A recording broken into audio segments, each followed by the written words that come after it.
Hey guys, what's up? It's Lil Hawkeye Gaming here, and right now I'm having a problem, and I just want to know if any of you guys are having the same problem. So right now I couldn't get on my Xbox to show you guys the problem straight up because it's not working through my computer, so I can't really show you guys. But basically the problem I'm having is it's just like you can't sign in.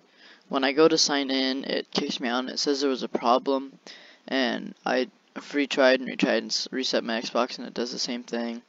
And when I click connect here, it brings up the same thing, says it couldn't connect, and to make sure it's still on the same network, and I have checked and it is.